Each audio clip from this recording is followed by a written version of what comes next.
Shabbat Shalom. This week we read Parshat Vayechi, which is the last parsha in Breshit, in Genesis.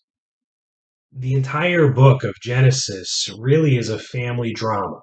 It's punctuated by moments of strife between siblings and family members and stolen birthrights and people being left out. And yet, when we read this parsha, all of that starts to get resolved because this parsha is all about blessings. So much so that even the opening line of the blessing for sons on Shabbat is from this parsha. Yisimcha Elohim Ephraim v'chi Menashe. May God bless you like Ephraim and Menashe. This is what Jacob says to his grandsons, Ephraim and Menashe. And after he blesses the two of them, he blesses his two sons.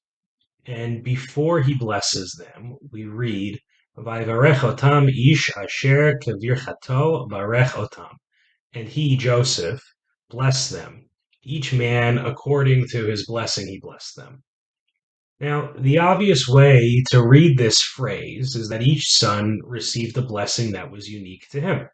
And if you read the blessings that follow this, each blessing, each bracha really is unique to each son. However, Rav Soloveitchik looks at this phrase and he plays with the grammar and he interprets it to mean that each son received a blessing that was unique to him, meaning Joseph. In other words, each son gets a unique piece of Joseph in their blessing. And that Joseph's blessing to each son is really him giving a piece of himself to each of them. And I really love this interpretation because it makes us think of blessings differently. What if blessing someone means that one, you're giving them a special part of yourself, and two, you know what part of yourself to give to that person. It's a totally different way to think about blessings because this means that by being a blessing in someone's life, it means figuring out what are the parts of ourselves that we have, that we can offer. What is the thing that makes us us, or the thing that we have that we can share with someone to make their life a little better, to make their day a little easier, to help give them clarity with whatever's going on in their life. And can we do it freely, without expectation or condition? In this way, giving a blessing turns into giving of the self.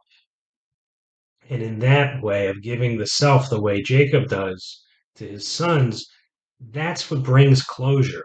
And that's what brings reconciliation to the family dramas that we see in Genesis.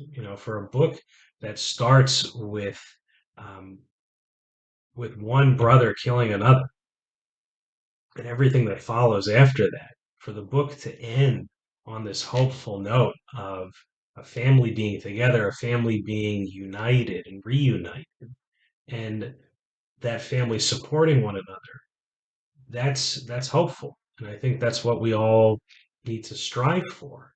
And if we read ourselves into the text, perhaps we can do that. And so my bracha, my blessing for all of us this Shabbat is may we be a source of blessing to others. May we figure out what parts of ourselves that we can give to help and support. And let it be more than words, let it be action. Shabbat Shalom.